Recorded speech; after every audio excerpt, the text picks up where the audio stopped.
All right, John, we're about to go live. Just, I guess, hold off on speaking.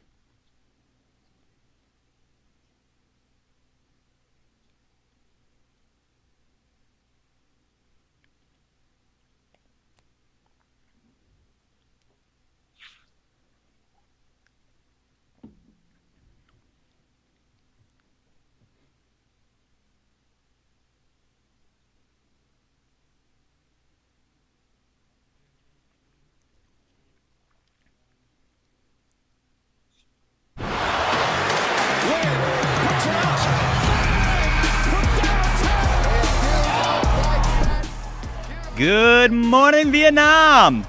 Hey, everybody, this is Bryan Farnsworth, your co-host of the Breakaway podcast. Wow, what a weekend we had. This is the official Super Bowl recap show. But wait, what the heck? Why is it only me sitting behind the desk? Where's my co-host, John? That guy, as he will be telling you, was in New York City, the Big Apple, last night. Welcome to the show, Jon Root. Wow, Bryan, I wish I was there with you. I miss you guys this morning. To everybody in the production team, I miss you guys. But yeah, I'd say it's a little bit colder out here than what you're dealing with in Phoenix. But heck of a time. What a game. Let's chat about it. Oh my gosh. I mean, the first word that comes to my mind is pain. As we all remember, I was big on the Bengals. But I mean, Rams took care of business. I mean, they did what they had to do to win that game. They very much were who we thought they were going to be. I mean, it was one of those games where you just you've changed in your mind who you thought was going to win maybe 4 or 5 times as different moments of the game, different, either the Bengals or the Rams had the momentum. But at the very least, once again, we are just gifted a memorable Super Bowl. I'm gonna remember this one for a long time. Yeah, this was great. And also, too, before I give you a little bit of a reaction to that, for people that want to understand why I'm not there, I went out to Harrison Butker's Super Bowl party. Him and his clothing company that he partners with threw a little party. That's so awesome. I was like, all right, I'm going to New York. I'll see you guys there. It's amazing. Actually, I'm not in NYC. I'm in Saratoga Springs. So pretty bougie area, a place they actually have the Preakness. So incredible spot, but I completely agree. There was probably over 100 people here, TVs all over the place, and everybody could not get enough of this football game. Mm-hmm. And we knew it was going to happen, though. I feel like that's what people have to enjoy about this podcast. We told them what was going to go down. We told them that the Bengals O-line was going to be wide open like the southern border. Joe Burrow's going to get sacked, and they're going to have to try to find a way to win. And, man, I'll tell you what, though, those two quarterbacks, both Burrow and Stafford got rolled up on a couple times. Yeah. We're just, oh, man, are they going to be okay? What's going down? And those are two tough dudes. And how about Joey B showing up in that fit, that couple shades of gray tiger? I gotta say, tiger I look? wasn't a fan of the fit. I thought it was. I looked at it. Come I on. was like, "That's a bad suit." I'll say it. I love that man's style, but no. But yeah, the tiger stripes. That was a nice little touch. But did you see Matthew Stafford's fit? Oh yeah, Just rolling up in just a black T-shirt, and it was like that's what. just so minor. So just I'm just here to play football. That's what you got to love, because that he knows Joe's going to show up looking swaggy. Mm-hmm. So he's like, all right, I'm going to do the complete opposite. But man, those two quarterbacks, pretty impressive game. It was just fun in general. It was a lot better than the last time the Rams were in the Super Bowl. Sean McVay looked like he actually knew what he was doing and he was able to adapt. It was fun. That was a lot of ups and downs. The interesting part, though, about the Rams offense was, obviously Rams could not run the ball on the Bengals. They had 48 total yards rushing. Bengals shut down their running attack. And then early on in the game, OBJ looked like the Rams were going to score 42 points. But as soon as OBJ was out, the Rams offense fell apart. Like, until that final drive, they were kind of just a shell of themselves. And it really did get me thinking of, like you said, McVay, much better job. Obviously scored a lot more points than he did last Super Bowl. But the offense with the injuries, I feel like a team that could have protected their quarterback better would have beaten the Rams. Like, they got really lucky there that the Bengals Speaking of had such a bad OBJ, O-line. though, Uh-huh. OBJ, who's the guy that said, what's the biggest lock? OBJ, anytime TD scorer. I told people I put it on the Super Bowl special. I put it on my IG story. And you know what? I was like, I feel so good. He's going to be the first touchdown scorer. Oh, yeah. I put that down. Also, I was running around the Saratoga National Golf Course lobby like I just won $1 million or something. Everybody's watching me freak out. I was so stoked. I told everybody, I was like, watch, he's going to score. And it was a perfect start. Oh, it was right off the bat for you. Yeah, it was right off the bat. I had him as anytime touchdown scorer. I had him as the first touchdown scorer. And it was something we talked about in the Super Bowl special, too. For anybody that may have missed that, or if you listened to it or watched it, that was a blast. I know I got a lot of good responses for that. Appreciate all the support there. But said the Rams would start out hot. It's what they do. And also the Bengals, they start a little slow themselves. For some reason, that's what they've done. They've been the underdog. This was the third game in a row. They were the underdog. And they just try to find their way back. But we knew that they were going to have to try to find a way to get over a bunch of sacks. He got, sacked 7 times? And then it was like an NFL record. Joe Burrow got sacked, 16, 19 times this postseason? Something like that. I know all together, regular season and postseason combined, he was sacked 70 times this year. That is, I mean, coming off of he was sacked a lot, even in the like half season he played last year. This is, I mean, the Rams have a lot to fix, which I know we're going to jump into in a moment, like the what's next for both of these teams, because this Super Bowl has now that the season is over, there's going to be a lot of questions moving forward. But, I mean, we know why the Rams won. Let's kind of get into, John, I want to ask you, why did the Bengals lose? What was the problem? What were the mistakes they made? Well, they lost because of obviously the offensive line. We can talk about that until we're blue in the face. But I think the Bengals coaching staff kind of showed that they were not as high quality as the Rams coaching staff. You could tell this was their first Super Bowl. Yeah. You could tell that these guys were desperately trying to figure out, what's the next move? How do we get the ball to Jamar Chase? How do we kind of get Joe Mixon going a little bit? What are we going to try to do to put Band-Aids on this offensive line? Try to do some quick hitters. But I think a lot of it came down to O-line. It came down to coaching. But still, they stuck in that game. Mm-hmm. They came right off the bat, second half. Obviously, we're going to talk about the refs quite a bit. I don't freak out on this officiating as much as a lot of people were on Twitter yesterday. But if we freak out about something, like that was a blatant offensive pass interference. T. Higgins just grabbed Jalen Ramsey's face mask and just threw him down, and then that 75-yard tutty. But I mean, there were some big plays too. Like there were some deep balls, and I think we might have been talking about that with Charlie. I was actually kind of surprised they had some deep shots. They had one to Jamar Chase that was great. That got them within the 20, and obviously T. Higgins taking that 75-yarder to the house. I mean, but I think it came down to coaching. That's it. Yeah, I couldn't agree more. I actually, I'll get to the refs in a second. It really, like you said, the coaching was a problem, and specifically in that second half, the Bengals came just screaming out of halftime. Obviously, they got that 75-yarder to T. Higgins, touchdown, penalty, whatever. And then they intercepted Matthew Stafford. And that's another thing you and I talked about, and I think with Charlie a little bit in the pregame show, was we expected Matthew Stafford to make mistakes. Like, we all know who Matthew Stafford is at this point. Really good quarterback, good in the clutch, tough, lays it all out on the line, but he plays aggressively, and so he makes mistakes. Hey, if Matt Stafford decided that he was going to retire today, put him in the Hall of Fame.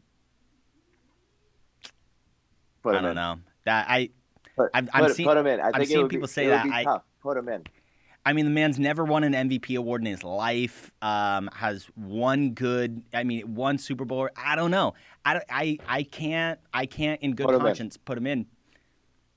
I want to see another postseason appearance where he actually goes out there and does some stuff. Because this was a really good team. I mean, the Rams went all in. That was the thing we talked about too. Yeah, they went all in this season. And then also too, like, Matt Stafford's a beast.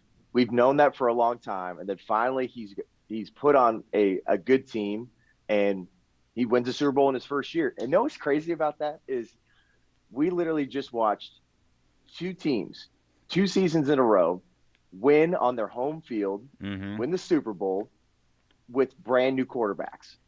Obviously, Tom Brady last year joined the Bucs, just went right in and won.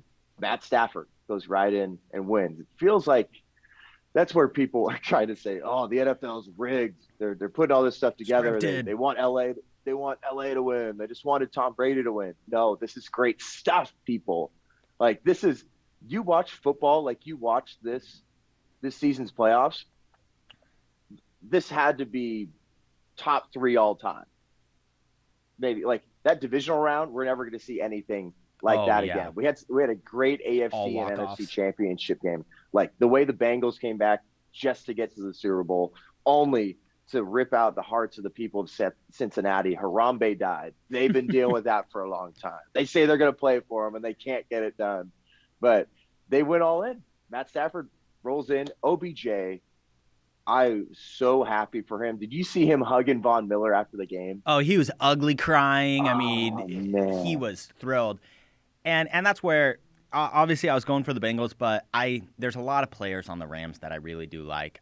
I think Aaron Donald is just to me, Aaron Donald, Hall of Famer already. Cooper Kupp is well on his way to a Hall of Fame career. Matthew Stafford, I'm not ready to put him in Canton yet, but I agree with you. He's on his way. Go on. Cooper Kupp. He won the receiving triple crown. Obviously was the offensive player of the year in the NFL. And led, I don't know why I did not put money on Cooper Kupp leading all receivers in receiving yards. I ended up going with Devontae Adams because I thought the Rams were going to keep rolling, or I thought the Packers were going to keep rolling. But this is the first time someone's done that triple crown, offensive player of the year and Super Bowl champ and MVP since Jerry Rice. There's a honest, incredible. Like, you really could have the conversation, which is just crazy because nobody really saw it coming. Was this the greatest wide receiver season in the history of the NFL? I would think so.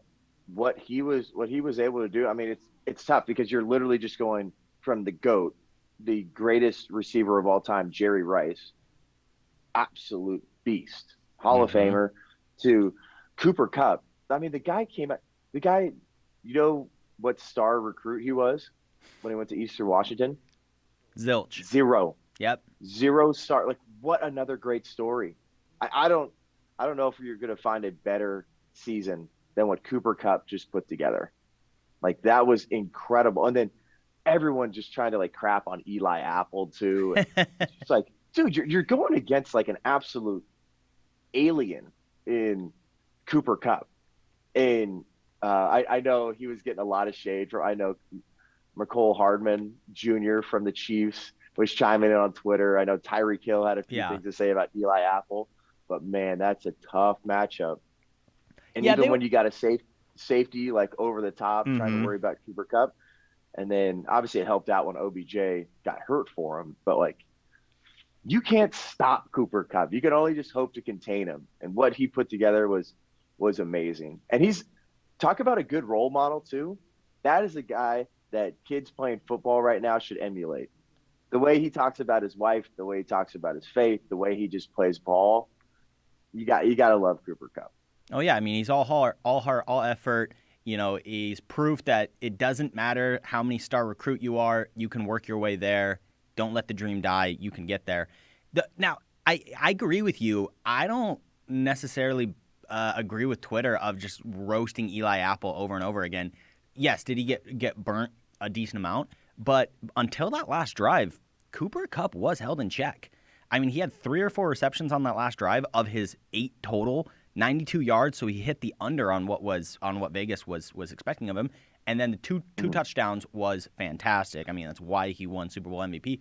But without that last drive where he and Matthew Stafford just got locked in together, the Bengals did a really good job containing the offensive player of the year.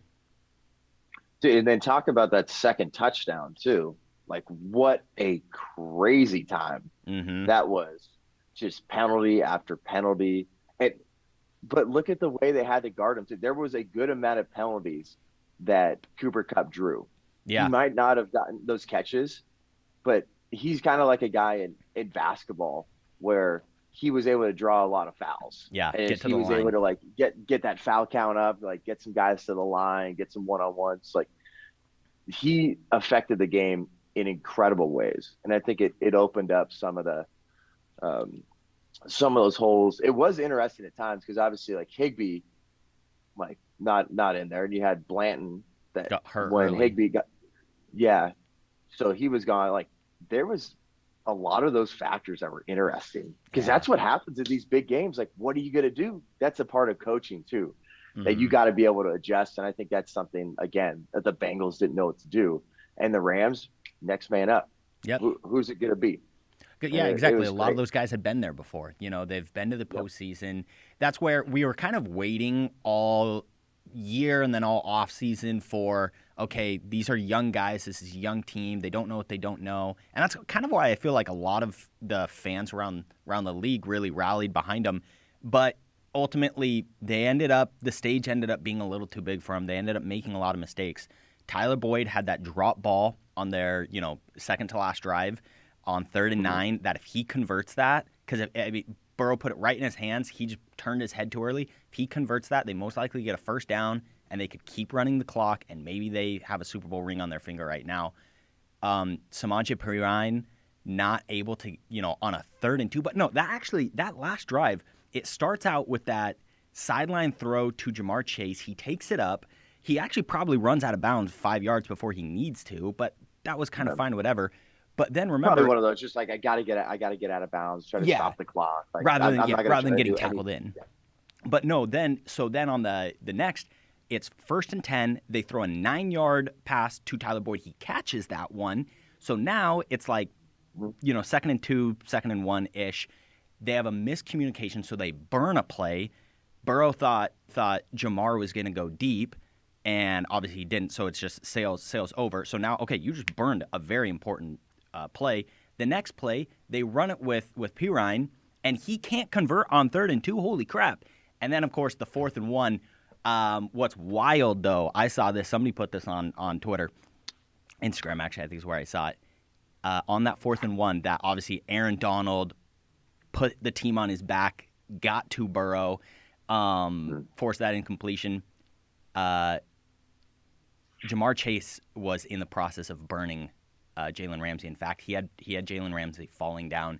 If Burrow could have stepped and avoided that pressure, he had a wide open Jamar Chase that could have had a game-winning touchdown, a walk-off touchdown. Those two guys are gonna. The pain. I cannot imagine what they're going through right now. This is the type of stuff that's going to drive them nuts over the next 6-7 months. Yeah, I mean, that's what happens too. That's what's fun about a Super Bowl like this. It felt like every single play just meant the world. Yeah, every single one here. That's because we've had some Super Bowls in the past, and even like last year's Super Bowl didn't feel like that at times. Like, it felt like there was a little bit of a lull period. It feels like every single play had an emphasis on it. Like, this is going to be big. Who's going to potentially get burnt? How many times is Joe Burrow going to get sacked? What is he going to do? And moments like that, that's where Von Miller has been so essential for that Rams defense. Oh, yeah. You can just tell how much those guys love and respect him. I mean, that's a Super Bowl champion, Super Bowl MVP, that when it came down to it, Rams defense need to win them a game. Mm-hmm. And a lot of people, if it's Bengals offense versus Rams defense, who's going to win you the game? 9 times out of 10, I'm taking Rams defense. And that's what was able to get done. Aaron Donald, I was not able to cash in on my I made that sacks one plus too. assist bet. Yeah. Man.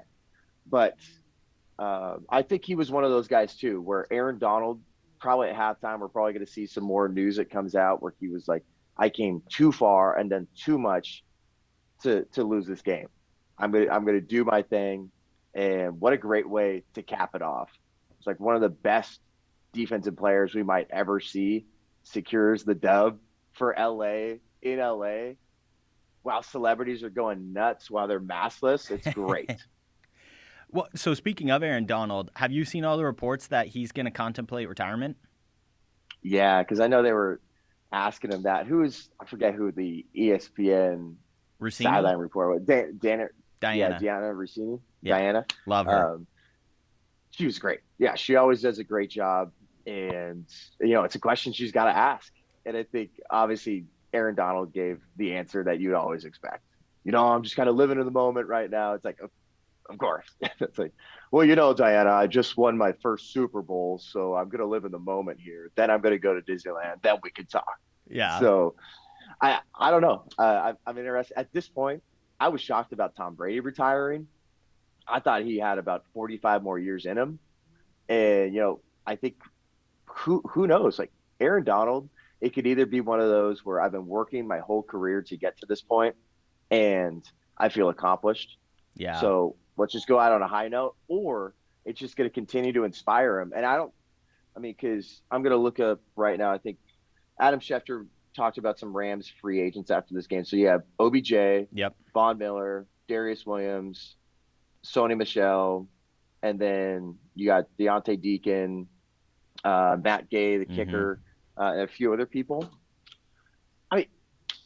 They got a great chance. If OBJ keeps taking his salary in Bitcoin, LA can keep signing people. But, dude, I don't even know what he's going to do. Do you think Aaron Donald's going to call it quits? Because for me, I can't see him calling it quits with a couple of these guys that they want to sign again and keep it going. Now, I can't see him retiring right now because, look, Tom Brady was 44. Aaron Donald's 30. So he is up older for an NFL player, but he still clearly has so much left in the tank. And that dude makes like $25 million a year. He's one of the highest paid players. There's a lot of people who consider Aaron Donald the best player in the NFL. Now, if he were to retire, walk out on top, hey, all power to him. Respect, you're a champion. Like I said, Hall of Famer. But no, I think he'll want to try and defend the title. Be like, hey, we won this and we think we can keep it rolling. But when it comes to the free agents, they're right now, according to overthecap.com, they're projected to be already $13.5 million over the cap currently. They have to do some restructurings. And now, look, the cap it's all a fugazi. It's all monopoly money anyways. But they're going to have to do some restructurings that if OBJ wants to get paid $20 million a year, he's going to have to do that somewhere else. That money is not going to be with the Rams. Von Miller, a lot of people still expect he can get paid easily $15 million a year. Once again, probably can't get that from the Rams. A couple of these really star high performers, that's the problem with going all in and trading your cheap draft picks for established players is you got to pay the piper eventually. And that's why if they didn't win this Super Bowl, they were screwed, like done. So luckily it paid out, but I don't know. Come free agency, I think we're going to have to see the stars walk, personally. Who do you think is going to be gone? I think OBJ for sure. I think he would like to be there in LA. I just don't know if I could see it happening. Maybe they end up cutting a couple people. Maybe Andrew Whitworth retires. So, that dude's 40. He's got to retire. That dude looked like a grandpa out there. But so there are a couple guys. Go ahead. We were talking about with Whitworth. I think we were talking about that in the Super Bowl special. How he's one of those guys. Everyone's like, man, father time here. I can't believe he's been in the NFL for that long. He's an offensive tackle. And you know who's? I mean, Brady's older than him, 4 years older. Brady, yeah, he's 4 years older, and we look at Brady and it's like, wow, you know, he looks like a young man. Yeah. And it's like that just goes to show that, you know, someone like Whitworth, who's been in the trenches for years and years, like you do not see offensive linemen or defensive linemen, anybody, linebackers, like play that long. It's impressive, but it's funny. Everybody looks at Whitworth like, gosh, what an old man. And then Brady's like this young whippersnapper. I can't believe he's that old. Yeah. It's crazy. Whitworth's beard is so white. Like, there is no color left in that thing practically. But, I mean, look, the guy's 40. He's had an incredible career, still playing at a fairly high level. But I feel like he is somebody who could walk out on top. I mean, just, really just the sunset is on his career. Just go out a complete champion. So maybe, somebody like that retires and frees up a little bit of money, restructure. But also, they have to hand an extension to Matthew Stafford, which is probably going to be very big. Now, granted, it wouldn't take... But with that extension, you could actually restructure a lot of the contract to where Matthew Stafford's contract for next season could be almost nothing, opening up about $12 million maybe. And maybe with that money, that's how you pay OBJ to stay.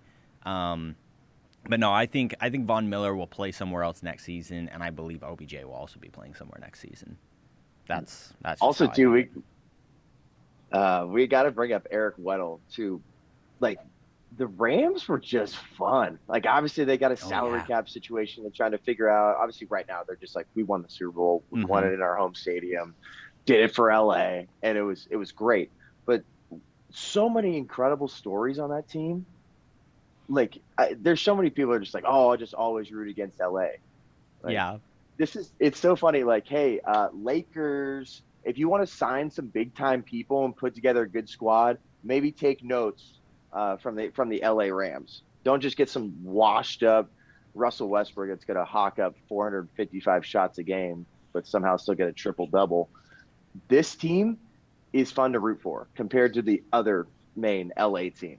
OBJ, I feel like that's the kind of guy that's like, he was the rookie of the year and did some incredible stuff with the Giants, and then went over to the Browns. We all thought that, you know, the Browns were going to be a team that was going to compete. Baker Mayfield, is he going to be the guy? We found out pretty quick OBJ wasn't happening.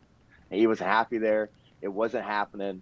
And then he joins the squad. And honestly, if he hadn't gotten hurt, he could have had a chance to win Super Bowl MVP. Like, he was put, like, he got that touchdown right away. Obviously, just finished the game with a couple catches, but averaging 26 yards a catch off those with a tutty. It's exciting. And Eric Weddle, him retiring after the game, was just kind of like, this was a fun 5 weeks. Yeah. Out of here. Thanks to the memories. That guy needs to get signed by some sort of beard oil company. Like, him and Whitworth. Oh, he'd clean up. Need to get together. It'd be incredible. Or sign up with Troy Polamalu. They could do some sort of Head and Shoulders thing together. Dude, what do you think your favorite moment of the game was? Like, I know we should talk about commercials a little bit too, but You know, all things considered, it was the 75-yard T. Higgins. It was the very first play of the second half. Just what an exclamation point to come out. Because also, look, like I said, I went and rewatched that video. I definitely think it was an offensive pass interference. Brian. But Don't he didn't. do it. No. He doesn't. He do doesn't grab. He doesn't grab the face mask.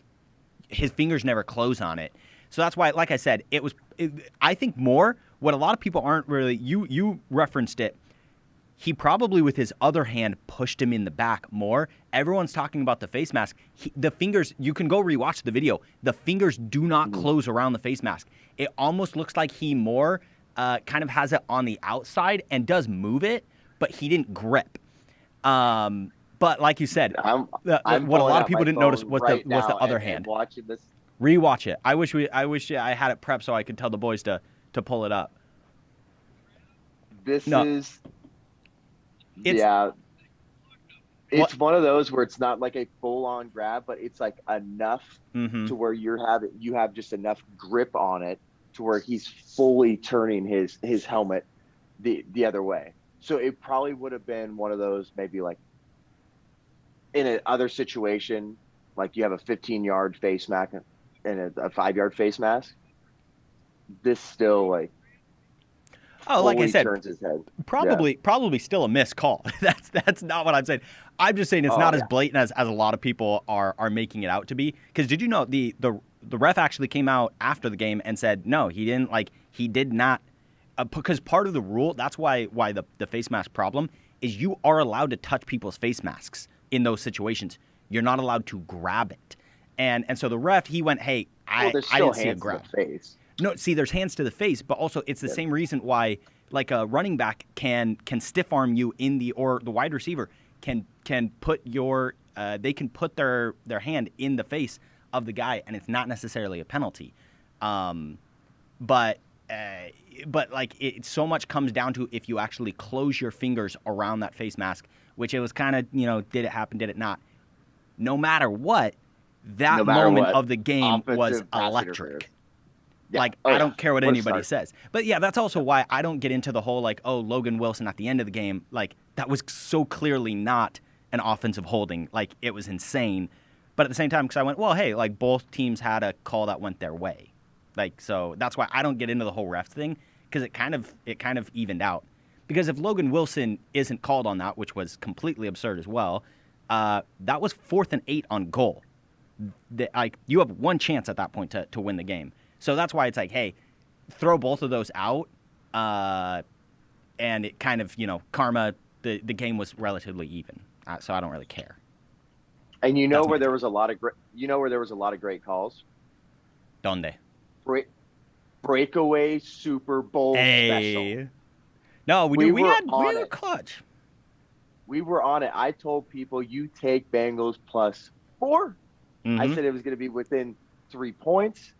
No doubt. I said it was going to be 27-24, but you figured it was going to come down to it. And before we give people a few of our other good calls we made in the Super Bowl special, my favorite part of the game Uh-huh. was halftime, but not the performance. Shooter McPherson watching the entire halftime show on the Bengals sideline. Evan McPherson, that guy's turning into an absolute legend himself. Oh, yeah. Joey Burt, he's doing his thing. But Evan McPherson, what a fun guy. Oh, This yeah. is I want to know what the coaching staff had to think about him chilling out there, watching the halftime show, and I don't blame him. But that was incredible. But a few other things I know we called. I said there's no way that the Gatorade's not going to be blue. Like if the Rams win, there's no way. Like I said in the special that, yeah, guys, can we get the orange powder here for our blue team on the sideline? Like Mm-hmm. no way. Yeah. You're going to have orange. It's a match made in Gatorade heaven. Oh, yeah. What Orange just versus happened. blue. Yeah, it always felt like whatever team wins, that's the color. Oh yeah. So that was great. And then man, you called that non-QB TD pass. I knew that one was going to happen. Okay, I truly, in my head, I believed it was going to happen from the Rams, though. I thought they were going to do more tricky too. stuff. Yeah. I thought, because look, they did try throwing a ball from Cooper Kupp to Matthew Stafford, which proved Matthew Stafford not an athletic guy. I mean, he's a great quarterback, but not a skill position player. That was hilarious to watch. Or That was OBJ. great. I know Charlie ended up texting me at that point. He just said Stafford special. The Stafford special. It's like it did not work out well at all. Yeah. Did you know that was Joe Mixon's first ever pass attempt in the NFL? First ever touchdown in the Super Bowl. That's why at the end of the first half, I was sitting there going like, wow, if the Bengals win this game, Joe Mixon is in the driver's seat because Burrow had 0 touchdowns in the first half. Yep. It was crazy. I'm sitting there going like Joe, and also aside from that, Joe Mixon, I mean, wow, what a game he had. He was big time for them. Unfortunately, they went to Samaje Perine late, which they should not have done, because he was. I think he was the most consistent player from the Bengals offense was Joe Mixon. So that's a bummer. But he had a phenomenal performance. He's locked in there. I thought he was going to find the end zone too. Joe Mixon. I had him as anytime touchdown scorer. Didn't find it, but man, what an exciting Super Bowl. And we called a lot of this stuff, and I'm so interested to see what the Bengals are going to do this offseason. Oh, man, like they have some. I know you were talking about this. They have a lot of cap space, and obviously they're going to be looking to fix that O-line. Number one, that's all the analysis you guys are going to hear from any sports outlet. Boom. The Bengals were just a few offensive linemen away from winning a Super Bowl, but you could play that game all day long. Well, if this team had this or the other thing, it's like, no, you got what you got. You knew, the Bengals knew it. Their fans should have known it, and every single football fan should have known going into this game the O-line was going to be a liability, and is Joe Burrow going to be able to do enough, score enough to get this team to hoist the Lombardi trophy? And it wasn't enough. Absolutely. And the good thing for the Bengals is that their young core offensively is locked in. You've got Joe Burrow, you've got Joe Mixon, T. Higgins, and Jamar Chase. Those guys are going to be around for a while. Defensively, you do have a few key pieces. Logan Wilson, Sam Hubbard, Trey Hendrickson, they're also locked in. Now, where it gets a little dicier is, and these are the two areas where you're going to need to see the Cincinnati Bengals address in the draft and free agency. The offensive line, like we stated, and the defensive backs. Because their best defensive back is safety Jesse Bates. He's, team captain, had that first interception in the Super Bowl. He's a free agent. So of that $55 million-ish that they have in cap space, I definitely think he's going to get a chunk of it. But a few free agents, I mean, we're talking star-level guys that you're going to hear talked about for the Bengals.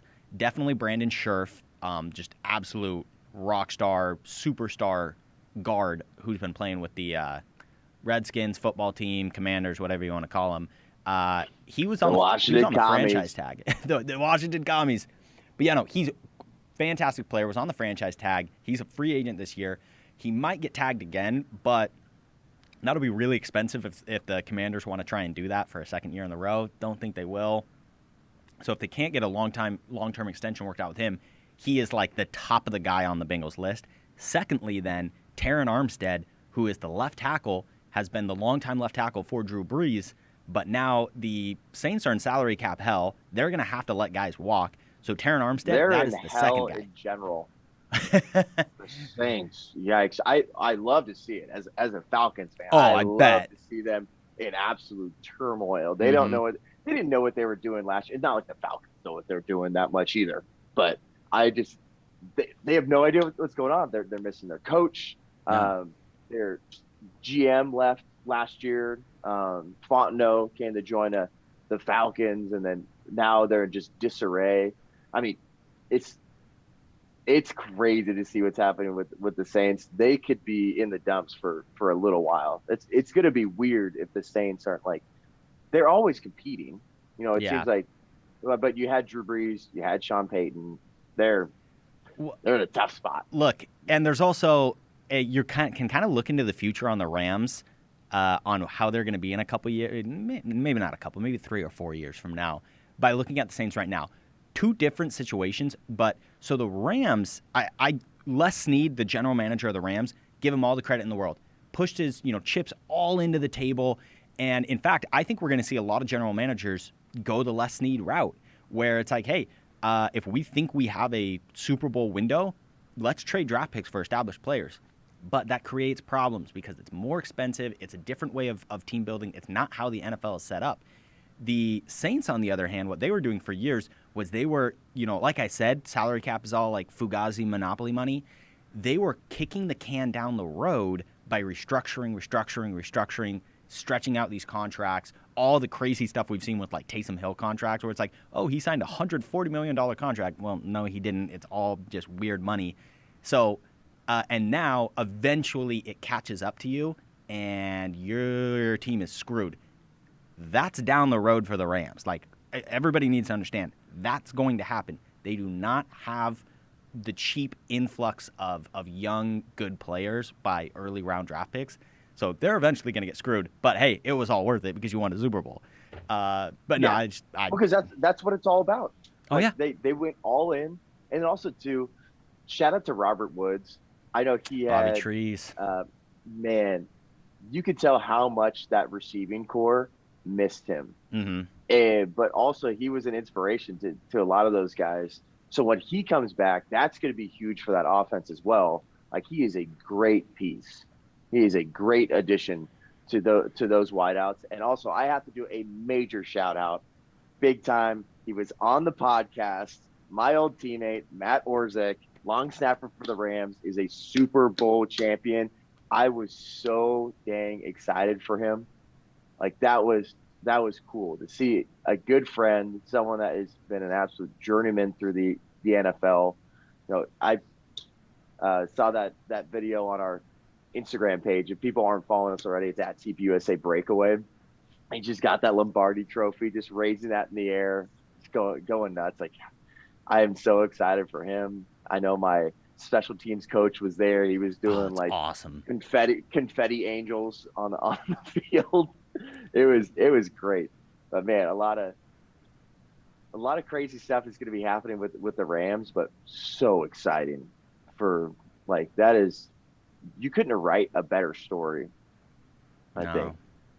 I'm with you. Just to have Matt Stafford, like, what another fun guy to root for in LA. They win in LA.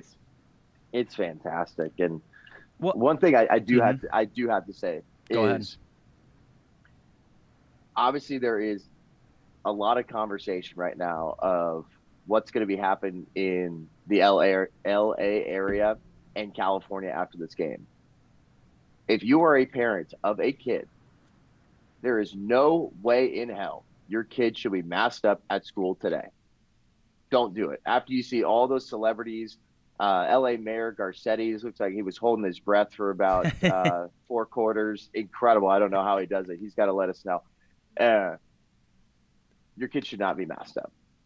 I don't like bringing I don't think this should even be political at all. Like, just your kids, this is not about science or data at all. If you're able to have about almost 80,000 people pack into the Super Bowl, pack into the SoFi Stadium, and nobody's adhering to rules, which I don't think they should at all, there's no way kids should be masked up in schools at all. Yeah, no, LA definitely showed their just complete and utter hypocrisy. It's disgusting.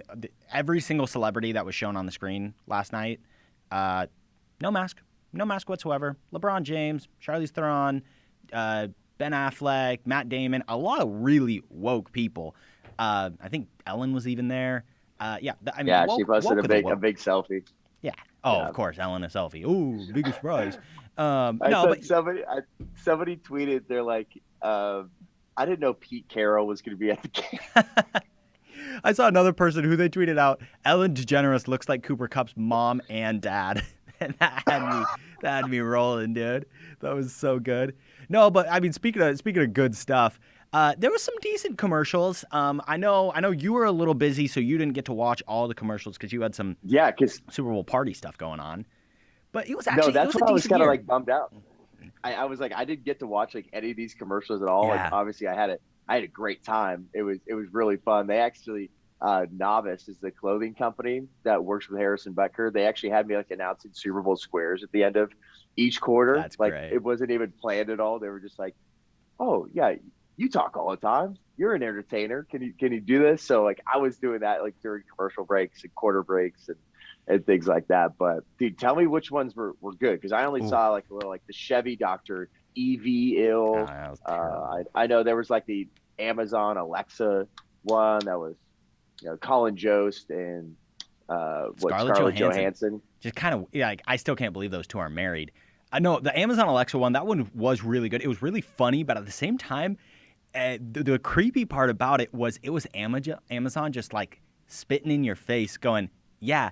It was them basically being very tongue-in-cheek about the fact of, we know so much about you, it's almost like we can read your mind.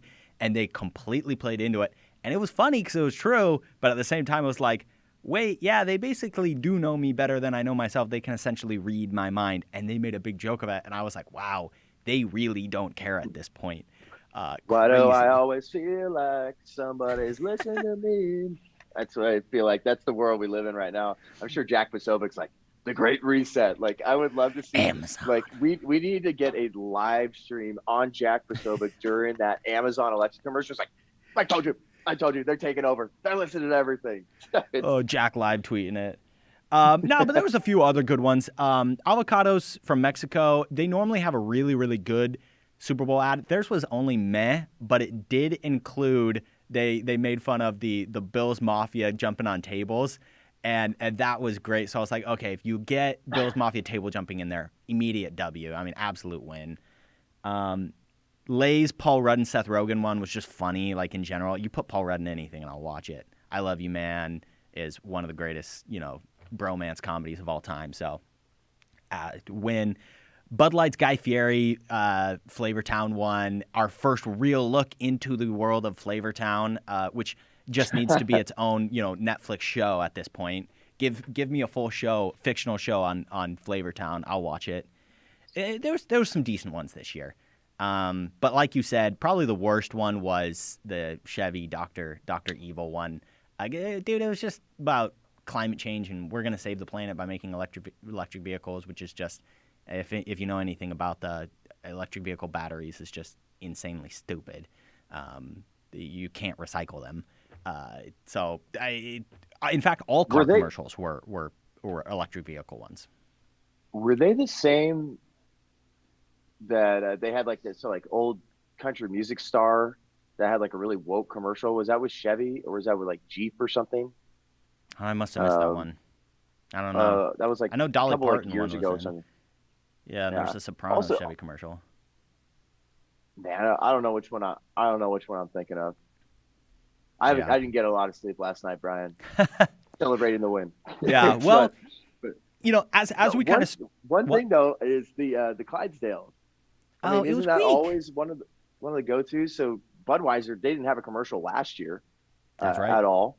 Mm-hmm. So I mean, they come back for this. And my mom, she goes nuts for the Clydesdale horses. Like she's always, a lot of people do. Guys, she's like, I don't know who's playing. I don't know what's going on. I just want to see the Clydesdales. So like last year when they didn't have it, like my mom's one of those people that she's happy to watch the game with everybody, but there's like bits and pieces that she gets fired up for.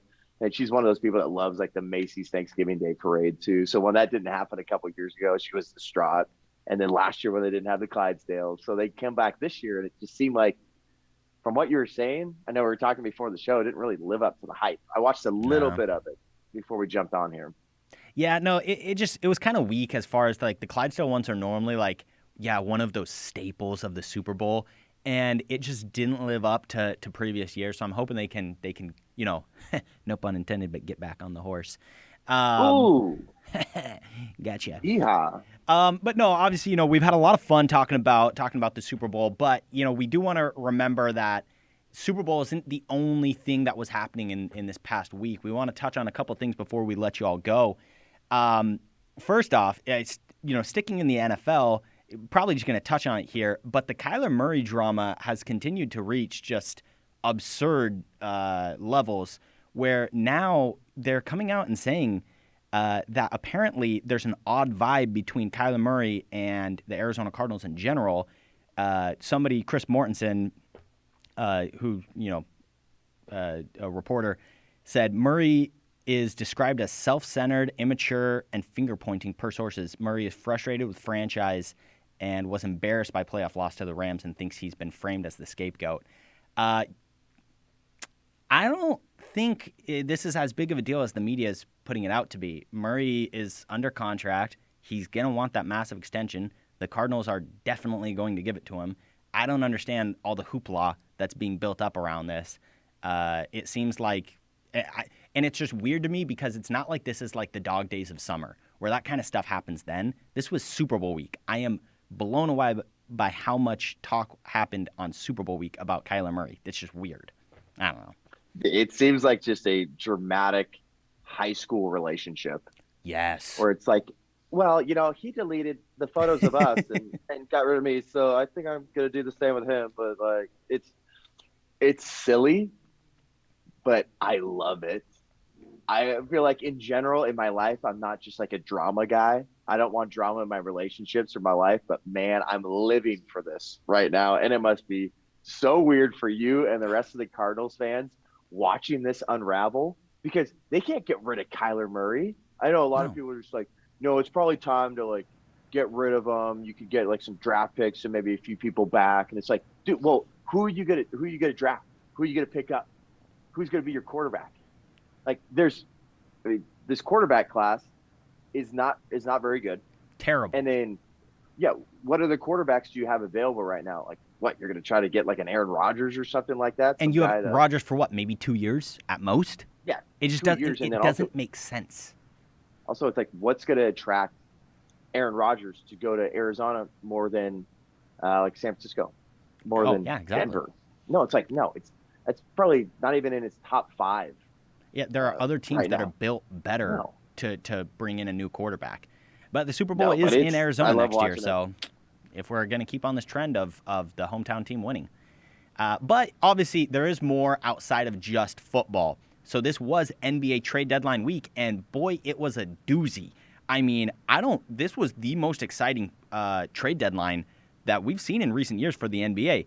Of course, starting out with the biggest one, the blockbuster, James Harden was traded to the 76ers for Ben Simmons, Seth Curry, and a couple other small pieces.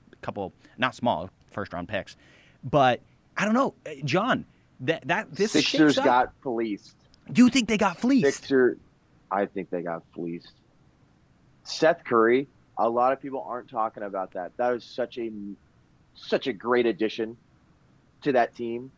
You're talking about someone that can shoot. Mm-hmm. You're talking about someone that is maybe your 6th, 7th guy on the bench at times, and you get Ben Simmons, who is going to be put in a position to succeed. Yep. That's what you need with someone like Ben Simmons. He became too much of a superstar there.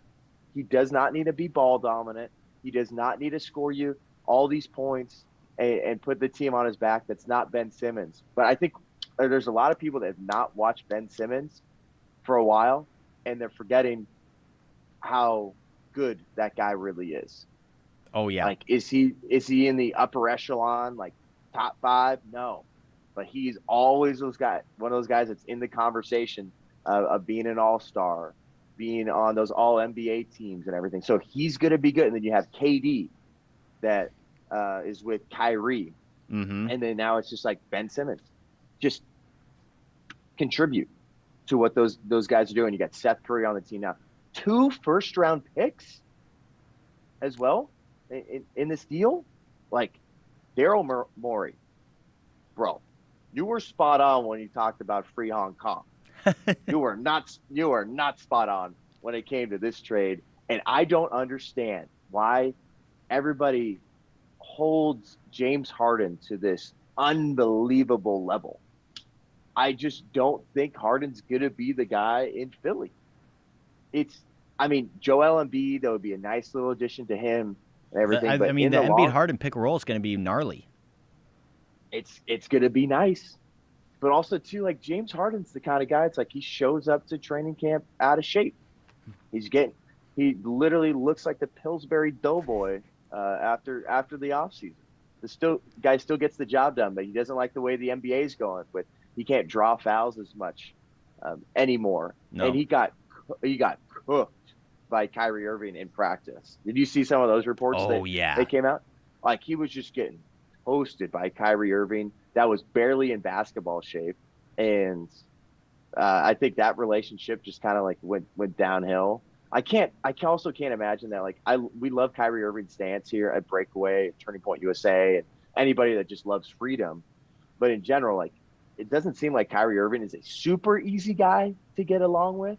No, it seems kind of like a nutcase, eccentric personality that just balls. And there's obviously, you're going to hear the talking heads like Stephen A. Smith. They're just like, well, is Kyrie still going to be selfish? If he continues to be selfish, I don't know if this team's going to win a championship. And it's like, I just hope that New York changes their tune. Like, allow players to be unvaccinated and play at home. Like, there's no reason why you should have like a mandate. It's like what DC, I'm pretty sure had a mandate. Like, they were forcing some of their players, like Bradley Beal. I know he came out and said something like early in the season that he ended up getting it. It seemed like he was forced into it. Kyrie Irving can play at DC, but he can't play at home. I'm hoping that New York just kind of changes their tone, because I don't want to watch a NBA playoffs and say, all right, well, they could have done more if Kyrie was able to play at home. But also, too, they're probably going to, if it stays like this, they're going to try to get a lower seed, or a higher seed, excuse me, so they can potentially play on the road more. That's going to be interesting. I mean, today, John, who do you have as your best team in the East? Well, I think it's a toss-up between the Nets and the Bucks. I mean, obviously, you got teams like, I mean, the Heat are up there, the Bulls. You can't count those guys out at all. But I just think, as of right now, I got to give the edge to the Bucks, just because of experience. Giannis is still the man. They got some great pieces over there. That, like, look at how close that Eastern Conference is. I think like the top 5 teams are all within like 2 or 3 games. It's real close. Yeah, it's not like any team is really taken off, but I think I got to give the edge to the Bucks a little bit. But watch out in a few weeks. The Nets, they're going to start coming together a little bit. They look really, really nice. And also to Steve Nash, did he lie to us? I feel like he lied to us. He said James Harden isn't going to get traded. Yeah, but also he's not the decision maker. But I thought that was kind of funny. That was all smoke and mirrors, trying to just make sure that they kept out of the headlines enough of not wanting to give their hand away too much. I mean, but there was also a couple other trades that happened. Not that we need to dive in too deep to them, because they're not as impactful as the Simmons Harden. But Sabonis was sent to Sacramento in kind of a surprising move for Tyrese Halliburton and Buddy Hield. It's only surprising because you would have thought Halliburton would have been like borderline untouchable. But Sacramento's does have 3 good guards. Show. Yeah, Sacramento's. They've won both the games since Sabonis showed up. I think he'll fit in nicely there, but I mean, send the team to Seattle already. It's just time. I mean, they'll bring back the Supersonics, and I think immediately their fortunes would turn around. Probably get a new owner too, but yeah, that's what you got to do. You know them better than I, and producer Dominic knows them even better. Sacramento's a dumpster fire. I mean, when you had someone like Vlade Divac, he was just making some of the stupidest moves ever. Like, just stick to flopping and taking charges. Don't try to run a franchise and make moves. And it's insane. Like, they got rid of Marvin Bagley, the guy they chose over Luka Doncic. Well, you had to at this point. He was done there. Do you remember a few weeks ago when he refused to come back into the game? Had to. Yeah, like done, like was done there, like had to move on. Look, ever since like those Rick Adelman teams were so fun. Like, people need to go back and watch some of those, like the Lakers-Kings rivalry, early 2000s. That was some of the best in the NBA. Like, that was obviously the Lakers always got the best of them, but like, man, that was a good time. Then Rick Adelman, he was a great coach. I know the team loved him. Sacramento was buzzing. Arco Arena was popping off. A place that I actually got to play the section championship game when I was in high school. But ever since, man, it's like, Buddy Hield, you knew he wasn't going to be your guy. He had like a nice little run. And then DeMarcus Cousins was on the squad. He was good. DeMarcus Cousins too. I got to see him play a few times there in Sacramento. That guy probably put up the quietest 50 piece I've ever seen in my life. But just, they haven't known what they were doing the whole time. They brought in Luke Walton to coach the team. I think Luke Walton, he was good in the interim for Steve Kerr, but in general, it's like Luke Walton, my least favorite NBA player of all time. Like, I wanted to absolutely snooze fast, gouge my eyes out every time I watched him play in the NBA. But it's a long road for Sacramento, and especially too when this Halliburton situation happens, you think someone's going to want to stick around in Sacramento and think that Sacramento's got some sort of loyalty to you, that they care about you, that they want to build around you. Mm-hmm. Give me a break.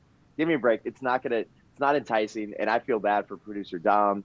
and all Sacramento Kings fans. A lot of people I grew up with, for people that don't know, it's like I grew up in Sacramento the majority of my life. I was born in the Bay, so that's why I'm a Warriors fan. But man, that's an absolute crap show. Great arena though. Golden One Arena is definitely in my top 5 Yeah. in the NBA. It's a great spot to watch a game. John, but the team sucks. We're headed into the break here, and so we're going to be able to get a chance to, probably in one of the future weeks here, do a good breakdown now that the NFL is going to be wrapping up, and as we kind of move more into a bigger focus on college basketball and the NBA. We're really going to have a lot of time to talk about basketball, but, I mean, right now, give me your hot take. Give me your finals prediction. Who do you think it's going to be from the West? Who do you think it's going to be from the East? Well, from the West, I'm going Warriors. It's going to be – I mean, it's either going to be the Warriors or the Suns. Yeah, it kind of doesn't feel like anybody else has a chance. And then also, too, I feel like the Suns, I hope they don't get too caught up in that 1 seed situation. Like, obviously, like, you're always buzzing. And D-Book just looks like an absolute beast out there. And they have so many fun pieces. Like someone like Cam Johnson, someone that came from UNC that, was developing quite a bit. And then he was put on the right team. It's definitely you got Bridges on that squad as well. DeAndre Ayton is becoming a little bit tougher. So Western Conference Final is going to be Suns and Warriors. Mm-hmm. I think Warriors right now they're coasting a little bit. I think they just want to stay healthy, and then once they get James Wiseman back, here we go. Jonathan Kuminga. They know it's about playoffs. Oh man, they know it's all about playoffs, and I think especially after that 73-win season, they're saying, you know what, just let's win some games, but let's not try to do anything crazy. Let's keep everybody as healthy as humanly possible. So I still got the Warriors coming out of the West. I mean, it wouldn't be a bad bet to say the Suns, and then the East. I think it's going to come down to the Bucks and the Nets.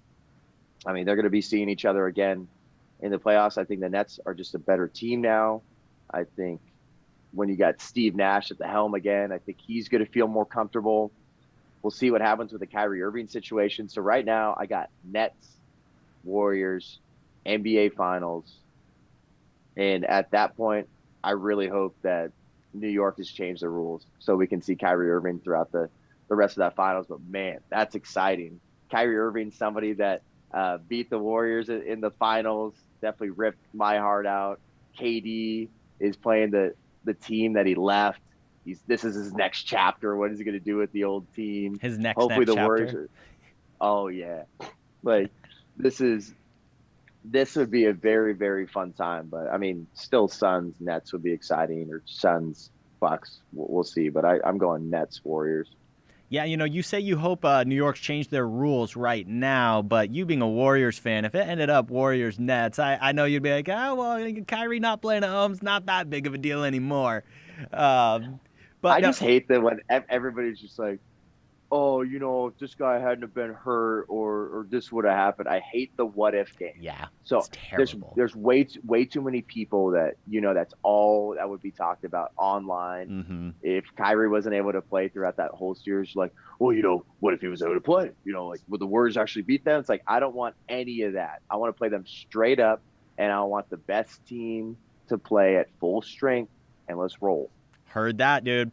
Well, I'll be brief on mine. Obviously I'm gonna roll with the Suns. I think they're the best team in basketball, and at the deadline they made a couple small moves to get Torrey Craig back, bring in Aaron Holiday from the Wizards. Small moves that just help keep them moving in the right direction. And I'm higher on the Sixers starting 5 than I think you are. Tyrese Maxey, James Harden, Matisse Thybulle, Tobias Harris, and Joel Embiid. I think that is a baller starting 5. Losing Seth Curry hurts for sure. Completely with you on that one. But that's my prediction right now. I think it's looking like Suns and Sixers, which would be a lot of fun to watch. They're built completely differently. Ayton versus Embiid would be a lot of fun. Booker versus James Harden, who's the best shooting guard in the league. Makes for a lot of good storylines too. Definitely could see either of those teams making it out. But yeah, and then the thing that's going to be fun too is like you're saying, we're going to talk about a lot of NBA on this show. And obviously there's, especially I think being associated with Turning Point USA and stuff, like the NBA is the wokest league. So there's definitely going to be plenty of conversations there. But in general, there's too much good basketball not to talk about how these teams are built, how they're going after the playoffs. And it's going to be a fun time. Like, this is a fun time in the NBA. And I think we're going to be able to separate ourselves from the politics a little bit. And then also, too, college basketball is going to be a blast. March We're going to Madness chat right around about the that. corner. My early pick to win the national championship was Purdue. I think Purdue looks nice. But in general, it's like you got teams like Kentucky, you got UCLA that's out there, UCLA and USC. They had a nice little matchup the other night. Mm-hmm. It's an exciting time. Obviously, Gonzaga is always going to do their thing, even though they're not letting John Stockton go to games anymore. Auburn and Duke are both pretty good. But yeah. it's an exciting time. And one more thing I definitely do want to touch on with the Super Bowl is obviously you probably have some people tuning in right now, whether you're watching or listening. You want to hear what we have to say about Eminem. The halftime show. The halftime show was legit. Like, there's a reason Evan really McPherson cool. was out there. There was like, I know Alex Clark had a great take for that. She was like, "This was for us 90s babies." I was digging it. Like that. You just heard the next episode, California Love, Snoop D-O double G. Obviously, Snoop's got a lot. Like, these guys have some crap they've got it into it with the law and everything like that. They get some rap sheets, but they're also great rappers. It's like this. I think we can appreciate the art a little bit. And man, that whole set was cool. It felt like cool. Man, it was like a adult, like, what was it, just like Playhouse almost situation where they had, like, doesn't matter like what side you're on of the field, you could see them walking down. You got, dude, what, 50 Cent doing his best Spider-Man impression right away. Coming in upside down. He's upside down. Shout out to the music video. Oh man, like that was exciting. But the thing was, Eminem, he took a knee. Like, we were able to watch a pretty non-woke NFL playoffs. Yeah. For the most part. For the most part. I think that's what people really enjoyed. And that's why Charlie, that's someone like Charlie, that he is one of those guys, like, if there's some wokeness in companies or sports or something like that, he's like, will not support it, not doing it. Like, there's a reason Charlie started getting into the NFL a little bit more as well. But man, Eminem just ruined it. Absolutely ruined it. The NFL came out and said that they had no idea that he was going to do it. I think they were trying to tell him, like, don't. Yeah, I guess they were saying don't do it. Yeah, don't do it, and then maybe that just like empowered him more. But like, yeah, because they should have just said nothing. Like, if he wants to do it and make a fool out of himself, let him make a fool out of himself. Because now there's the whole storyline of they told him not to do it. But no, it's a joke. It's a classic woke white person. Snoop wasn't taking a knee. Dr. Dre wasn't taking a knee. Kendrick Lamar didn't take a knee. I mean, come on. Like, I mean, why do you need to be the person to take a knee if the black people themselves are like, we just want to have a dope halftime show? That's all we care about.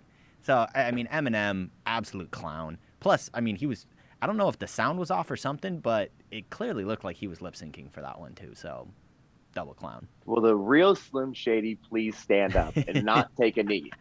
Please. That's so good. Please. Love that.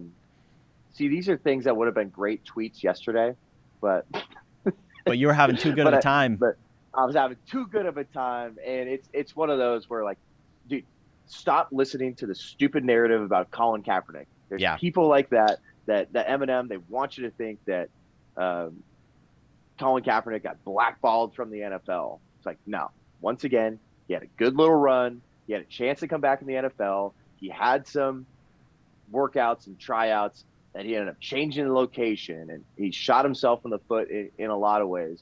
And the NFL, and it seemed like other teams, wanted to give him another shot despite all the circumstances, but it was completely on him. The guy makes millions of dollars, race baiting, dividing us. And someone like Eminem, it goes to show that the NFL does not know how to control their celebrities they're associated with, and they don't know how to control their players. They have bowed down and taken a knee, pun intended, to a lot of these social issues, and it shot them in the foot. Luckily, the NFL, I think, came out and said we didn't want him to do it. He did it. Puts all this on Eminem, but it also goes to show the NFL doesn't have that much power to force people to eliminate themselves from a political discussion, and it took away from the halftime show a little bit, but that was one of the best ever. Yeah, I thought it was a good show. Than that was legit. That was a lot of fun. But I know we probably got to start rolling too. You probably got the producers in the back telling you wrap they're yelling in my ear. Nah, I'm kidding. No, but this has been a great show. I mean, speaking of, absolutely so fun. Glad that you could tune in all the way from New York. Because we obviously want to be here every Monday morning for the people. And once again, just huge thank you to everybody who tunes in. Breakaway is really starting to gain a lot of traction. We've had a lot of stuff that's popped off in the last few weeks, and obviously couldn't do it without all of you who are, watching, liking, subscribing, downloading. Invite your friends to listen to the stuff. Follow us on Instagram. Subscribe to us on YouTube, and leave a review on the podcast on both Apple Podcast and Spotify. Means the world to us because we want to keep going on and talking about all this stuff. We couldn't be more thrilled to be a part of your guys' sports lives. But also, like I said earlier, Breakaway isn't ending with the NFL. We are going to continue into basketball. This is an every Monday thing. Of course, Jon also has his Sunday specials that, awesome interviews that come out every single Sunday.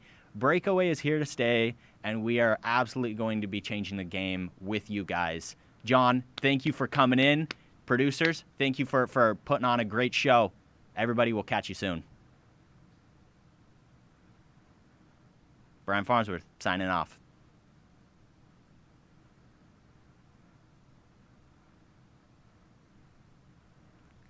Still here.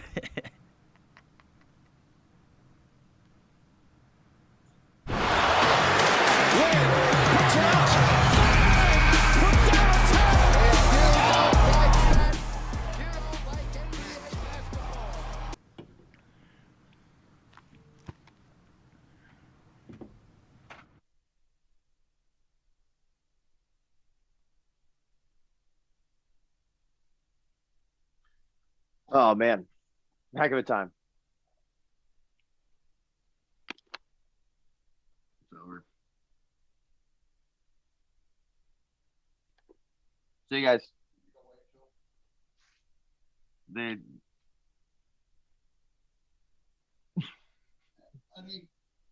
dude, that's Jeffrey. Jeffrey,